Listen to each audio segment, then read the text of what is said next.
We just witnessed an epic competition. The battlefield was the ancient Asian game of Go, and one of the contestants was the strongest human in the world, a 19-year-old Chinese man named Kujie, and his opponent was even younger. It was an artificial intelligence called AlphaGo from Google's DeepMind unit. And unlike most stories, I actually want to start this one near the end. And the position we see here, this move right here, is the 121st move of the third game and the final game between the two. Now, AlphaGo had already won the first two games, but Kujie definitely really wanted to win the third. So something curious happened when AlphaGo played this move, and it's received almost no attention in the West, but talked about a lot in Chinese social media. And what happened was AlphaGo played this move, and clearly Kujie wasn't expecting it. And he wiped his eyes, and he took off his glasses, and he cradled his face in his arm. I mean, the reaction was on screen for all of us to see. And he was clearly distressed. And he didn't take long. As a matter of fact, it seemed like he figured out the impact of this move instantly. And it didn't take very long at all to play his next move. As a matter of fact, he played his next few moves really quickly. But then he got up and left. And this is the part that hasn't had very much attention. The remarkable thing that happened is, and I'm told this from multiple sources, is that Kujie began to weep audibly. So I'm not talking about this to try to embarrass Kujie. Oh, look at this guy cried, ha. That's not the point at all. I think it's very interesting to try to figure out why this simple looking move would make the strongest player in the world break down. And so why could it possibly be? Why would Kujie cry? Well, is it possible that he's a 19-year-old kid and he maybe didn't expect to lose and couldn't handle it and didn't take it well? I don't think so. That doesn't make any sense to me, because he's lost matches before, and he's lost matches to people I'm sure he believes he's better than. So he's only 19, but he's been a professional for a long time, and he's lost a lot of games ago. So I think that one's a no-go. One of the theories that I've heard is that it's that Easterners and Westerners have different ways of thinking. And I can't really speak to that, but the idea is, we Westerners are rugged individualists and we're playing for ourselves. But in the East, you're playing for more than yourself. And perhaps he felt like he let China down, or even bigger than that, perhaps he felt like he let humanity down, that he really needed to win to show that, we're all good enough, and he felt he let us down. I guess that's possible. I'm not in a position to really speak on it. Possible. Another theory is that perhaps he recognizes the impact of this loss. He knows right now he's going to lose the game, and he recognizes the impact on his peers. And the idea is this. There's very few Go players in the world who can make a living by playing. Most of the Go professionals in the world make their living by teaching this game. And we've now reached a point where the computers are getting not just as good as the human teachers, but even better. And maybe the Go professional world is going to disappear. But I'd like to propose another theory that I think explains it more clearly and easily. And that is that genius recognizes genius. Now, for years, Kujie has been recognized as the best player in the world. And I would argue that he can beat any other player that ever lived. Now, there's going to be people who jump to the defense of various Go saints from centuries past, whether it's Dusaku or Shusaku or Go Saigen, and say, well, no, these people were more innovative and stronger. But I would counter that by saying, I'm not saying he's a bigger genius than those players. I'm saying that he could beat them because he already has their knowledge. He learned from all the things that they discovered. They haven't yet seen the things that he's discovered. So that's why humanities continue to get stronger and stronger at this game. The idea is he's the best player in the world right now. And when we normal Go fans we think about what the potential of Go is, and how high is the sky, if you will. And we look up here, and there's Go professionals, right? They're above us, and we can't tell how high they are, but we can tell they're above us. And most of the Go professionals, and they can look up, and they can see Kujie up above them, and think, okay, I'm good, but this guy is at another level. He's clearly better than me. The sky is at least as high as Kujie. And Kujie's been the king of the mountain for a few years now. But all of a sudden, over the course of these 3 matches and some of the ones that occurred in December and January, Kujie is able to see, better than anyone else, that AlphaGo is here, somewhere above him. So the sky is higher. The sky is higher than humanity has ever reached. AlphaGo is showing us that. And he was seeing it firsthand. How hard must it be to be the strongest player in the world and then suddenly get confronted by somebody who's frankly far stronger? As a parallel, I'd like to bring up the play and the movie Amadeus and the character Salieri. He's it. He's like the court composer. He's the head of Italian opera for the Habsburg Empire. He's got the ear of the emperor. His word means everything. He is the Kujie of music and opera in the Habsburg Empire. And everyone looks up to him. And then all of a sudden, he meets this young punk named Mozart. And he quickly realizes how much better this punk is than he is, right? So if you think about it, he's the one who's here to all the other composers and everyone else around, and then he sees that someone else is that to him. And the movie's about how he reacts when he finds that this punk is so much better than him. So if you can make a whole movie out of it, a really good movie, you realize that there's drama there, and I think that goes a long way to explain the emotional reaction of Kujie. So let me come back to why this move had that impact. And it's really intriguing because it's a very simple looking move. I think most of us would describe this move as a blind spot in the human game, right? This is a move we don't even look at. And it's because it's drilled out of us. And the reason why is 95, maybe 99% of the time, in a similar shape as this, with these stones here, this stone will be a mistake. Playing here will be a mistake. And if we've got teachers, if we play this move, we're going to get wrapped on the wrist. How could you play such a soft move?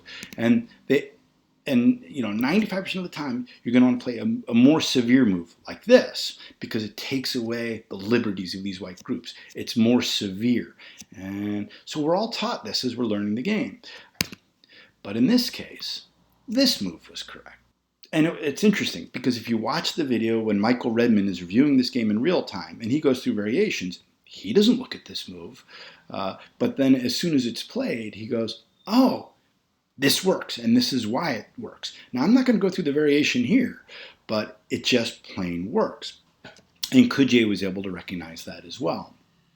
I think another way of looking at it is instead of just a blind spot, if you think of our Go moves as our vocabulary, that the way humans teach each other to play Go, this is a move that we remove from our vocabulary because it's too soft. So think of this move as the word mama, right? Mama. As a Go beginner, mama's fine, and we can say mama. But then as we learn, as we go to school, we're taught, no, mama's for children. We say mom, the more severe move in this case. And this is what we look for when we're reading variations. And as we get older, as we get more set in our ways, we forget that mama is a perfectly valid word.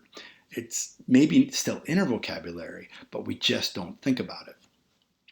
And I think that goes a long way to explaining a conversation that I had with my friend and teacher. Her name is Jenny Shen. And I was trying to understand why this move worked. And I said, I asked her, is this move remarkable? Is this really that special? And she said, no. It's, as soon as you see that move, you totally understand why it works. And I said, well, but is it possible then that, Kujie missed it? And she said, absolutely, 100% would understand why Kujie would miss that move. Well, I didn't get it. Those two don't go together. If it's obvious. How could you miss it? And I think the vocabulary thing helps explain that. It's obvious once you see it, but you don't even think to look for it. So for the rest of this video, I'm going to give a layman's explanation, or at least attempt to, as to how DeepMind made this version of AlphaGo so much stronger than the version that played Lee Sedol last year.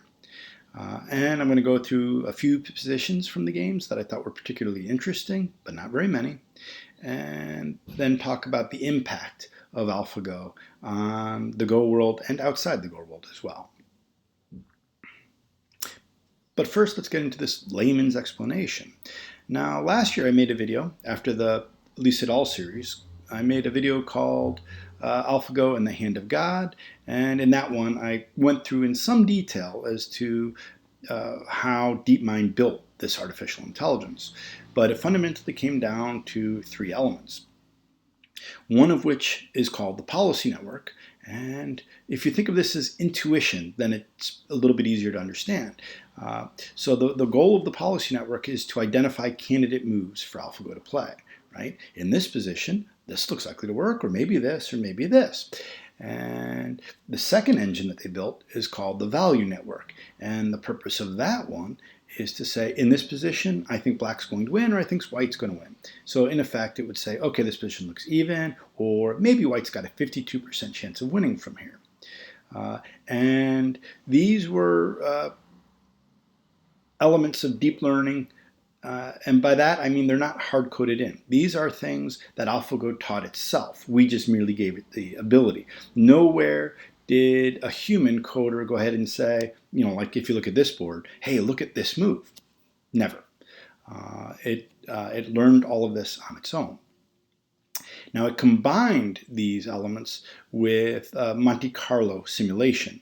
And what this is just the ability to play out from this position, play out tens of thousands of games, and figure out who's more likely to win. And that's sort of the old-fashioned way to build a Go AI, or Go bot, if you will, Go computer program. The reason this Monte Carlo approach is so important is simply there are so many possible board positions. Even late into the game, there are so many possible board positions that you can't brute force it. Right? There are more, this is the old saying, there's more possible Go positions than there are atoms in the universe.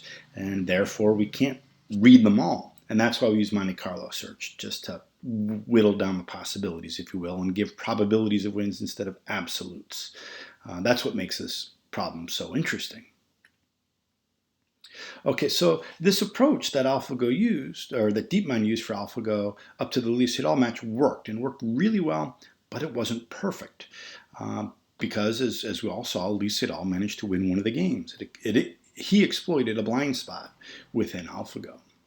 And so these clever engineers figured out a way to make their machine even stronger, and not just by continuing the same thing. They came up with a new approach, and to do that they used a very similar approach with the policy network and the value network, and they decided to focus just on training those elements. And so they took the games of the strongest Go player in the world, which of course is AlphaGo, so there's no more human impact at this point, and they took the games of the current version, the best version of AlphaGo, and they trained the policy network to find the moves that AlphaGo would play. So they would train the policy network so it could find the next move without resorting to Monte Carlo search or the value network, right? It could just find it on its own. In this position, I think this is likely to be the next move. So whereas the final version, or the previous version and the final version of AlphaGo uses all three elements, what they did is they taught this one element to get better and better and better just based on the games of the best player in the world, who happens to be AlphaGo. And then they did much of the same process with the value network. And then what they did is they said, okay, we've got an improved policy network and we've got an improved value network. Let's go ahead and play another bunch of games. And I don't know if it's tens of thousands or hundreds of thousands of millions, but whatever, a lot more games with this new, better AlphaGo, with this new policy network and new value network. And they played a bunch of games, and then they repeated the whole process. Then they trained up a new policy network to find the moves that last generation was able to find. So This was I guess, an evolution in the reinforcement learning and the deep learning, but a really cool one. And what hasn't been said, or at least not that I've seen, is how much does the current version of AlphaGo rely on Monte Carlo? I mean, the concept that you can have a policy network that just finds the right move without needing Monte Carlo is really cool and really powerful. And it seems to me likely that they're not using as much Monte Carlo because when they published the specs of the machine that they were using to play against Kujie, it had something like only 10% of the power of the one that played against Lee Sedol. And my guess is the area that they used less power was on Monte Carlo. After all, who needs Monte Carlo if your policy network is nearly perfect? I really love to know whether they use it a little or just as much as they used to or not at all. The end result of this process of training the policy and value network separately is this version of AlphaGo can give the prior version of AlphaGo, the Lee Sedol version of AlphaGo, a 3-stone handicap and win half the time. So seemingly 3 stones stronger. Now, before we come to the conclusion that means it's 3 stones stronger than Lee Sedol and therefore probably 3 stones stronger than any other human, including Kujie, I don't think that's fair. We've seen in the games of AlphaGo that when it's ahead, it starts to play slack moves because they're just as likely to lead to victory. And I think it's entirely possible that if you give a version of AlphaGo, if it starts with a 3-stone lead, it's not going to play as aggressively as it should to win. Right? It's going to say, hey, I've already got 3 stones on the board, I'm winning, and play a little bit slack. And I don't think humans would do that. So maybe it's 3 stones stronger than humans, than the top humans, but I don't think it's fair to conclude that from the self-play games. All right, on to a little bit of the discussion of the games themselves. All right, outside of the games that Kujie played, there were 2 others. One of which was Pergo, and that is a strong professional partnered with AlphaGo playing another strong professional partnered with AlphaGo. The second exhibition game, if you will, was a team of 5 strong Chinese pros against AlphaGo. And the idea was, maybe if 5 of them put together, it can do better. Well, by the way, these are the 5 up above. So I guess you can guess how they did, huh? I'm not going to go into detail of these 2 games, especially the Team Go one. There are videos out there. It was good fun to watch. Both games were good. But the Team Go game, it was interesting. I said maybe they have a chance because they have 5 opportunities for genius at every move. But the after-game analysis, they concluded that they had lost the game from the beginning. So they fell behind early and were unable to catch up. And this big facepalm scene occurred because AlphaGo's lead was significant enough that even though it played just a horribly ridiculous move in answering one of theirs, so one that lost points, even then they knew it wasn't going to be enough for them to win, and they just kind of threw up their hands and resigned. But my understanding is this picture is in reaction to that.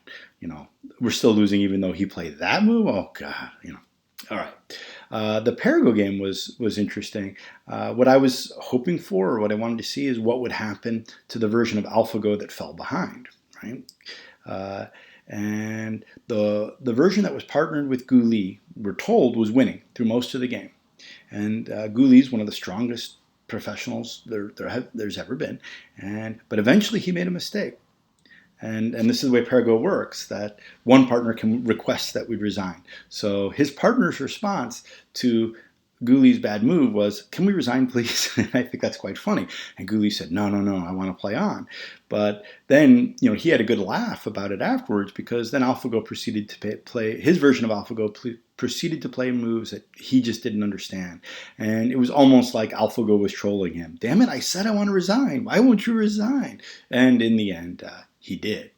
But so I guess we didn't get to see AlphaGo go on tilt, but we did get to see it troll its partner. So that's kind of fun. Right, let's go on to the games against Kujie.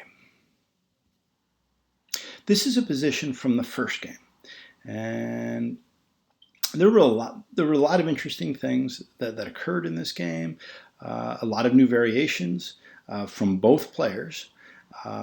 But this was the one position that interested me the most. And the reason it interested me is because I was convinced it was bad. So in this game, AlphaGo is white. And black has just invaded into white's house, and white's reaction was to play over here. And this move is called a peep, right? And if black was to answer like this, then it's a good forcing move, right? It's a move that white played and black had to answer. So from that perspective, it could be good. But black answered like this. And when I looked at this, I thought, well, that's not a peep. That's a thank you move. And that's what we call it when the opponent makes you play a move you wanted to play anyway. Like black really likes the idea of covering these stones. So from my perspective, this peep encouraged black to play what black wanted to play anyway. So I'm like, well, that doesn't seem so good. That's a thank you move. And then just 2 moves later, white played here. And when I first saw this move, I thought, okay, this is probably a proper forcing move. This white group has 4 liberties, and this black group has 4 liberties, and those are the outside spaces. And even this black group has only 4 liberties.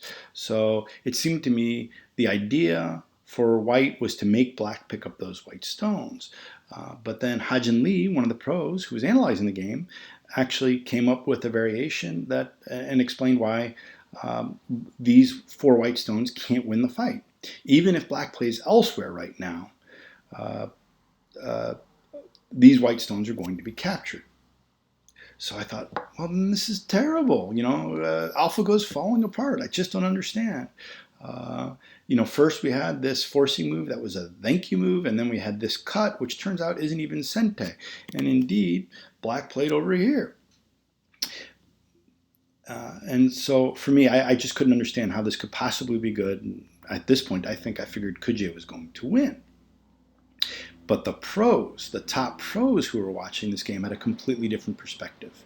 And they realized and understood that even though this group can be captured, because all of these stones have very few liberties, it's going to be easy for white to get a whole bunch of forcing moves on the outside, and black will always have to be nervous about any fight that occurs on the outside, because it can affect 2 groups at once. So white will be able to leverage these stones, if you will. So even though these moves look incredibly slow to me, the pros who were watching it sat there with admiration. And even though, and I think this is the consensus, they wouldn't have thought of these moves once they were on the board. They admired the moves. Oh, now one of the interesting things about these games, or not interesting things depending on how you look at it, is there were very few fireworks. There were very few moves that you would think of as hand of God moves. Now in the first series against Lee Sedol, AlphaGo played a shoulder hit in game 2 that, and that's a play around here. Played a shoulder hit that just astonished the Go community. And that's, going to be one of the most memorable moves ever played. And then, of course, in game 4, Lee Sedol came up with a move that AlphaGo didn't expect, which was a wedge. And I think these 2 will always be called the AlphaGo shoulder hit and the Lee Sedol wedge. I think these are named moves that will be remembered. This series, I don't think really has any of those. And there was no, fireworks, surprises. But there could have been. And if I just back up a couple of moves, when Ha-Jin Lee saw this move, she mentioned, actually there's 2 ways that black can proceed. He can capture these 4 white stones as firmly as possible, which is what Lee Sedol chose to do, or he could jump out this way, and in a way sort of daring white to try to escape. And in doing this, black is also sort of capturing these white stones on a larger scale, and this stone also has more impact around the rest of the board. So if Kujie had played this, it would have been sort of the equivalent of this move that white played earlier in the game, which surprised a lot of people. And it's funny that Ha-Jin recommended that, because in the post-game analysis, this is what AlphaGo recommended. This is the move that AlphaGo thought was best for black, but this is where the fireworks would have happened, because the the DeepMind team identified that if Kujie had played this, AlphaGo's follow-up was here. And I asked Jenny, I said, hey, can you show me some variations that would follow up from this? She said, no, we don't know the variations yet. I think there's a sense that it's a good move, but people haven't read through everything by this point. My gut feeling is that this move is going to threaten to surround on this side or this side. In other words, it's going to have an immediate impact. It's going to exploit the presence of these stones, and it's going to swallow this stone up on an even larger scale. But I'm not certain, and it would have been a fun continuation to watch, though. One other interesting thing about this game, as we got to the end game, right? So the game's nearing finished. The consensus was that AlphaGo, playing white, actually was at least even on the board and may have even had the lead on the board. But because white is the second player to go, he gets an advantage that's called Comey. So he gets a bonus 7.5 points. So the belief was that AlphaGo was very comfortably leading the game.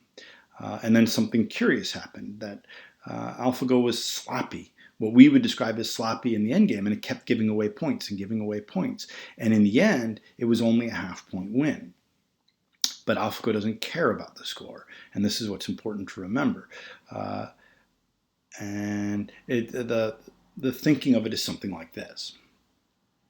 If AlphaGo sees 5 paths forward, one of which has an 80% chance to win and 4 of which are certain wins, it won't choose the one with the 80% chance of winning. It's going to choose one of the 4 paths that's a certain win, but it won't care which one it chooses. We don't know how it chooses. It doesn't have an algorithm that says choose the one with the biggest score, right? Which is how humans do it. As we're playing through, if we have a 3.5 point lead, or at least strong humans, if there's a 3.5 point lead, we try to maintain the lead. Instead of letting it diminish down to a half-point lead, we'd rather win by 3.5. And we call that optimal play. Well, AlphaGo doesn't care about what humans think is optimal play. All AlphaGo cares about is getting the W in the end. And it was a half-point game, but the press reported it as a razor-thin margin, and I think that that's a bit of an exaggeration. The second game is the one that I find most remarkable, and I think virtually everyone else does too. It's played so far above my head that I'm not really interested in reviewing it, right? I'm not qualified to review it. But what was fascinating about it is Kujie found a really interesting way to win. If you watched my last video, called something like AlphaGo and the Vodka Game or something to that effect, I'll link to it down below, I tried to derive some strategies that maybe Kujie would use to win, to try to win. And one of those strategies was to make the game as complicated as possible.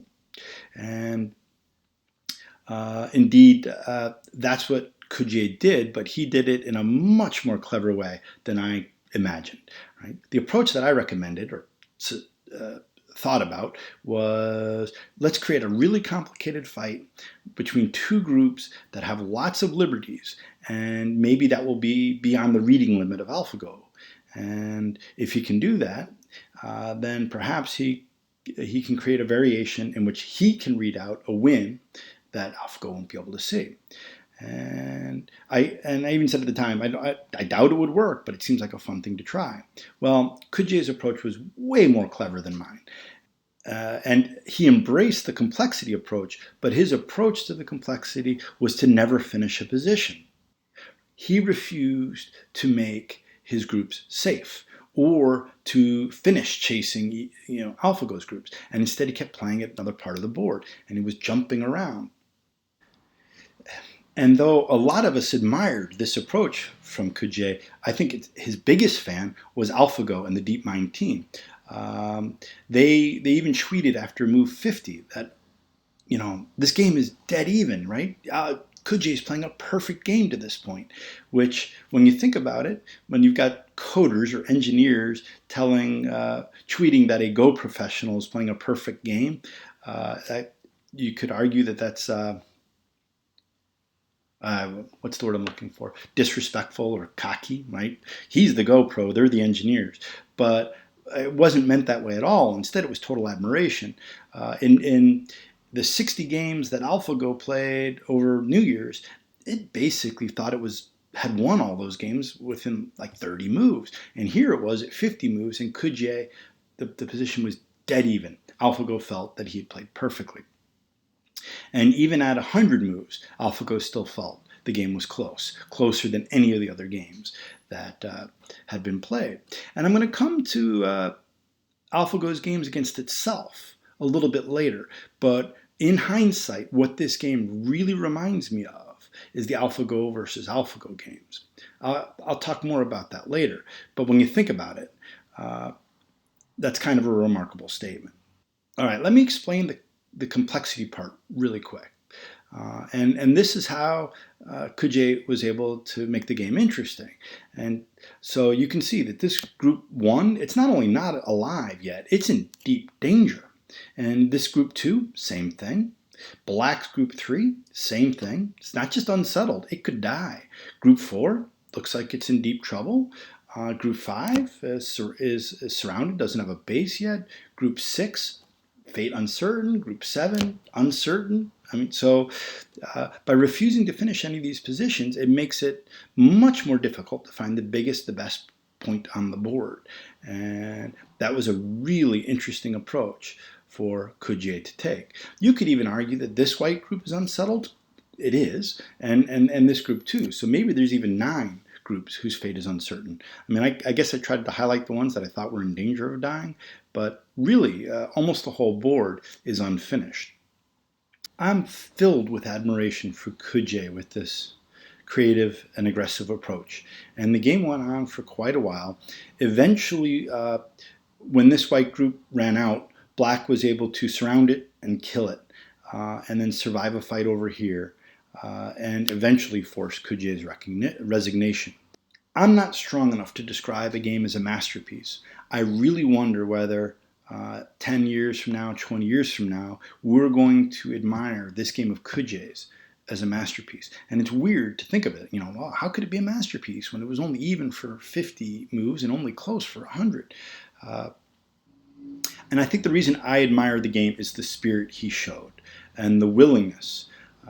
A normal professional game, you might have 2, 3, maybe 4, but never 7. So this was sort of playing on an edge that we've never played on before as humans. And Kujie realized he needed to raise his game, he needed to raise the complexity above what we've ever done before. And he gave it a really good shot. I look forward to seeing how this game will be written up over time. And although I started off this video talking about this game, the third game, and this move, it honestly, to me, as I watched it, it didn't feel the same as the second game. I think Kujie tried to create the complications, and AlphaGo kept swatting him aside and saying, no, I don't accept these complications. And I think AlphaGo just felt comfortable in its lead. It felt to me much more like Game 1 or any of the other, what we call the master games. And in that it felt more like a teaching game than a vicious combat game.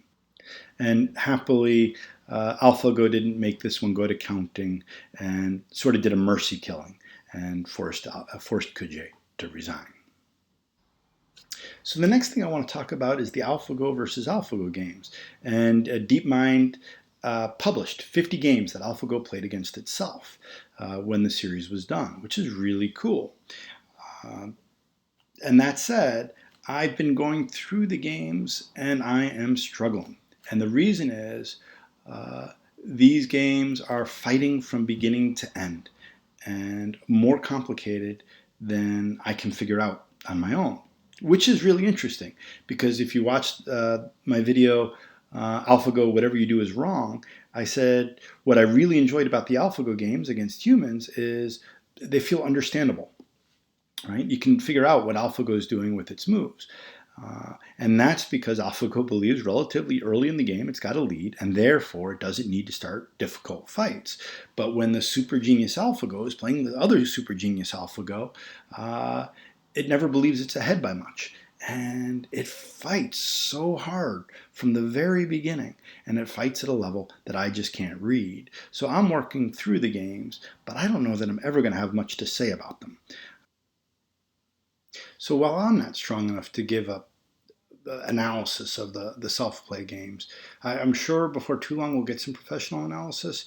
But in the meantime, I heartily recommend the commentary of In-Sung Huang, which I'll link to down below. He was looking at some trends in the AlphaGo versus AlphaGo games, and they're pretty cool. In previous videos, I've apologized for anthropomorphizing AlphaGo, giving it human-like characteristics. And I know, it's just a program, and it's a very, very limited program, focused program. But I swear I think there's an element of troll within AlphaGo, and I'm going to give you a few examples. And yeah, I know it's not real, but come on, they're cool. All right, the first example that I'll give is right here. This is game 1 of AlphaGo versus Kujie, and you can see that Kujie opened with a 3-3, and apparently he thought he would be able to gain an advantage over AlphaGo. I don't think we've seen AlphaGo play a 3-3 in any move before this. So here, Kujie throws down a 3-3 to open the game, and doesn't win. But then, right after that, in game 2, AlphaGo played a 3-3. And this is right after never ever having played one before. Not against Lee Sedol, not in the 60 games played over New Year's, and I don't even think any of the 50 self-pair games included a 3-3 opening. So I think it's hysterical that AlphaGo opened with a 3-3 after in game 2 after Kujie did in game 1. It was almost as if to say, "Here, son, let me show you how it's done." Well, I don't know. Game 3 included a tiny little trolling thing, but this time it was trolling the commenter, Michael Redmond. And in the commentary that he'd been making for weeks on AlphaGo's games, he said that never ever did AlphaGo play this move here. Never. Had never done it. And indeed, it hadn't. He was absolutely right. And I will be the first to agree that this is a unique position, and this is probably the best move. But I still think it's really funny that AlphaGo played this second move in the corner, and a little troll type move against Michael Redmond. I mean, obviously, not really, but funny. And then the final bit of trolling, and to me, one of the really most interesting bits of trolling occurred in the 4th game of AlphaGo versus AlphaGo, and then a whole ton of the games after that. And the reason I say this, because in the games against Lee Sedol, and in the 60 games against the professionals over New Year's, AlphaGo always followed up with this move here, or almost always anyway. It was becoming more and more normal for all the pros to play this too, because after all, if AlphaGo does this, the Lee Sedol version and the master version over the winter, perhaps this is best. Then all of a sudden, in the self-paired version, when AlphaGo isn't playing a lowly human, all of a sudden this isn't the move it chooses to play anymore. And now all of a sudden AlphaGo's decided that the solid connection is best. So to be 100% clear, we humans, we've always liked the solid connection too. We think both of these moves are acceptable. But AlphaGo never did it. It just never did the solid connection when it was playing a human. But now all of a sudden it's playing itself. This is actually the proper move. What does that mean it's doing when it's playing us? Is it just like playing a slightly suboptimal move just to taunt the humans? I don't know. Yes, no, I don't believe it for a second. I just think it's funny. How about you viewers? Do you have other examples where AlphaGo may be trolling us? You could argue the end game. How can you turn a 7.5 point win into a half point win every time? Well, they've explained that one a little bit. It doesn't care, but it still feels a little trollish, doesn't it? And we've got the example that I mentioned with Gu Li. But what else? Have you guys seen other examples of trolling that I haven't noticed? Let me know.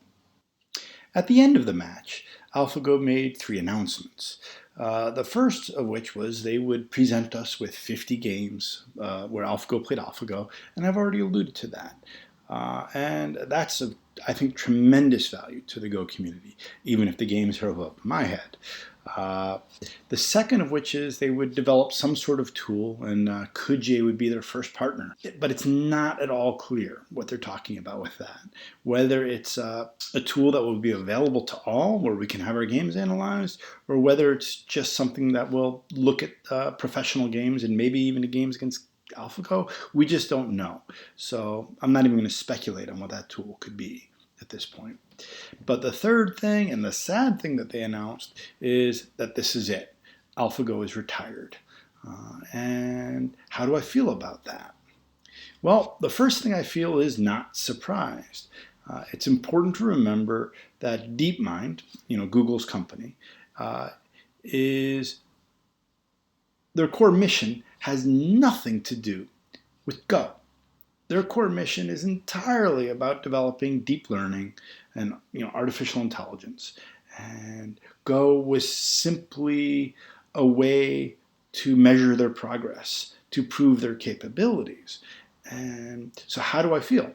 Well, number one, I feel really grateful that they chose Go. And the reasons they chose Go are, I'm sure they're multifold, but it was considered a very difficult problem to solve. And people were predicting that it would take at least 10 years before a computer could beat the top humans at Go. And they thought, well, that sounds like a good challenge, doesn't it?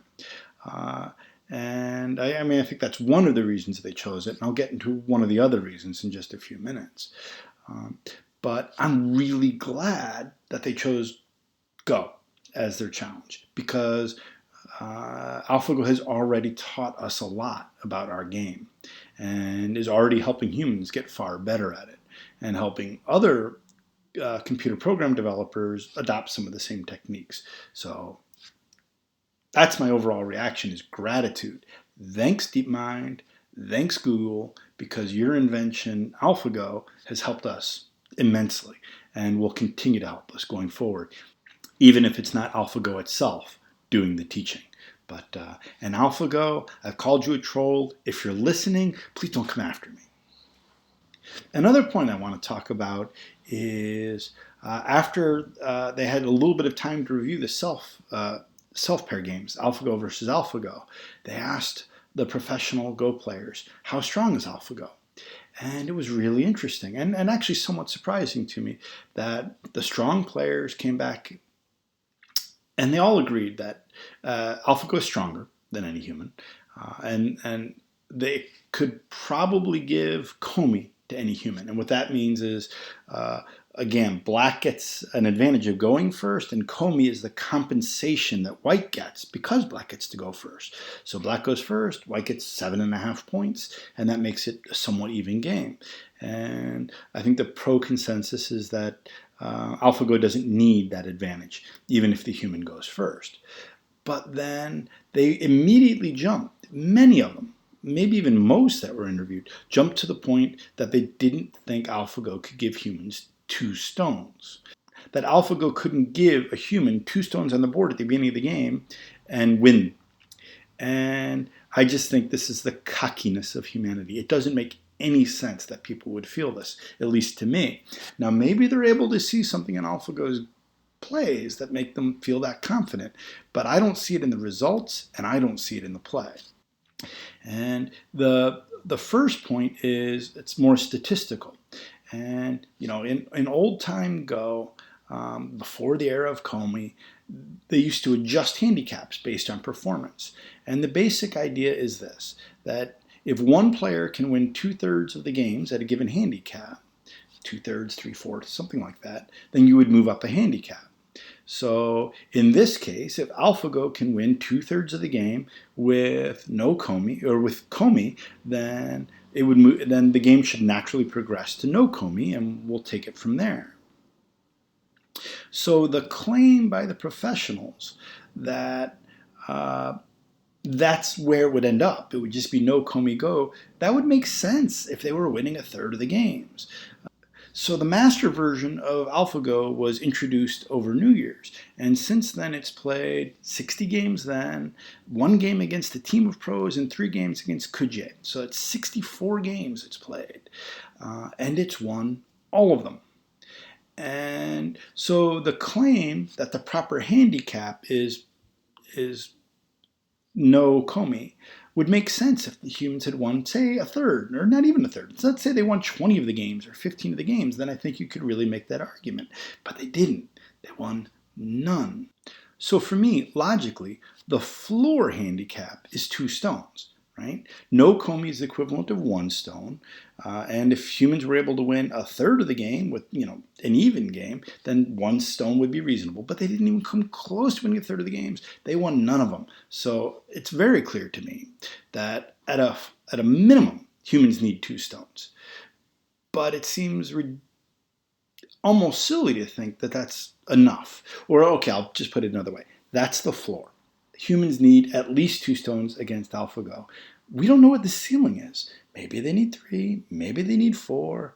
I don't know. They don't know. It just seems incredibly confident to say, yeah, what's obviously the floor, that's reality. That's, and people were saying they would bet all of their possessions that they could beat AlphaGo with 2 stones. Yeah. Maybe what they're trying to do is goad Google into playing with handicap. Hey, at least this way we get to see more AlphaGo.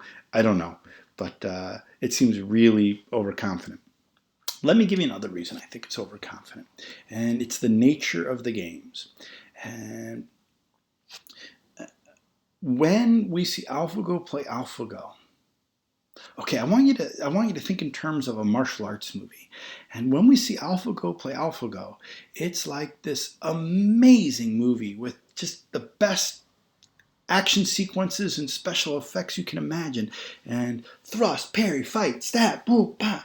And AlphaGo, when he's playing itself, just goes nuts with the fighting across the whole board from beginning to end until he either skewers his opponent or is able to beat him into submission and the opponent surrenders. And that's the nature of AlphaGo versus AlphaGo. And that's why I don't really have much of a clue when I'm reviewing this game as to why a particular move is right.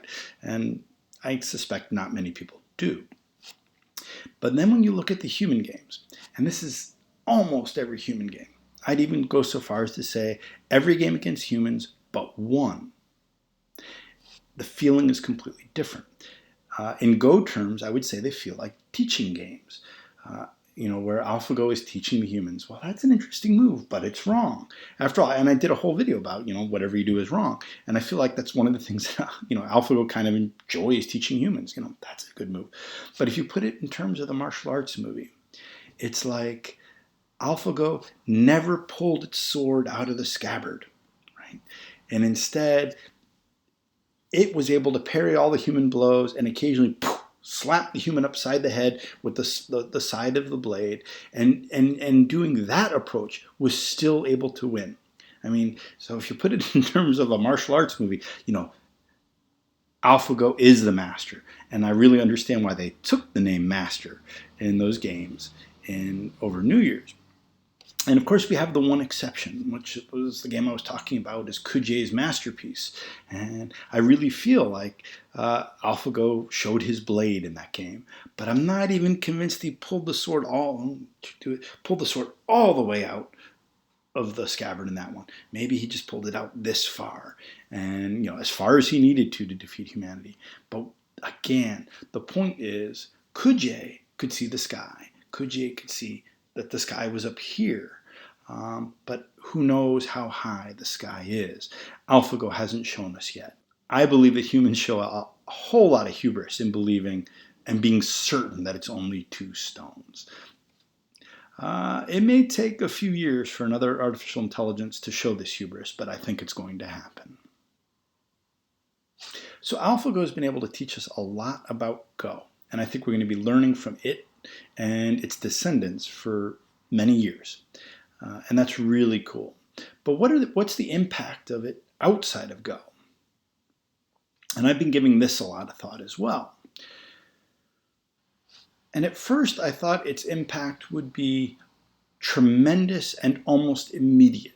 And I still think the impact is going to be tremendous, but maybe less immediate than I first thought. And let me explain why I'm backing off of the immediacy part of it. And that is, Go was a great problem for DeepMind to solve because it's such a difficult one. In terms of the variety of possible moves, it's quite wide, and how far you have to predict ahead, it's quite deep. So it's both wide and deep. And that made it a really interesting problem to solve, and they proved that they could. But in terms of the number of variables involved, the number of options, it actually isn't that wide. And in other words, one of the things that we love about Go is that the rules are incredibly simple. And black and white alternate. This is how you capture a stone. This is who wins. There's really very few rules to understand Go. But I would strongly suspect that that made the solution much easier to find for AlphaGo. But if you had a whole bunch more variables, I think it would be more difficult. And real life, instead of a very limited game, has a lot more variables. So all the things I'm about to say about the impact of DeepMind and AlphaGo, I still believe. It's just that it may take a little bit longer than I thought for them to come true. So let's move on to what's the impact. There's a very famous poem and by Niemöller, I think his name is, and it's called First They Came. And I'm going to apply it. I'm even going to change the meaning of the poem, which is perhaps inappropriate. But the point of that poem is that people who had the ability to stop Nazis didn't, right? So first they came for the socialists, but I was not a socialist, so I did nothing. And then they came for another group and another group and another group. The reason it may be inappropriate for me to do this comparison is in no way am I saying DeepMind or AlphaGo are fascists or Nazis or anything like that. But it's still an interesting comparison. And let me just say, so first they came for the Go professionals. As I mentioned, one of the things that Kujay may have been weeping for was the loss of professional jobs. And I hope that's not inevitable. I hope there's enough people that still want a human connection, that they'll still use the human teachers, and that interest in Go doesn't decline because computers are now better. But that's just a hope. Right now, I think it's very reasonable to assume that professional Go teachers are scared of the future. But there's only a few hundred of them, right? So first they came for our Go professionals. And I did nothing because I'm not a Go professional. But then they came for the accountants. There's a lot more than a few hundred accountants. And then they came for legal advisors. And then they came for the bankers. And in a way, I think it's an apt comparison. So because of the lack of variables, maybe Go wasn't as hard as we thought it was. Maybe it was actually a moderately easy problem to solve. And maybe the accountants don't have anything to worry about in the short term. But I would make the claim that their days are numbered. And whether their days are measured in 1,000 days or 10,000 days, I can't say. But my premise is that if DeepMind is able to take down Go, then all mind jobs are vulnerable. And if we go back a few centuries, the vast majority of people used to be farmers.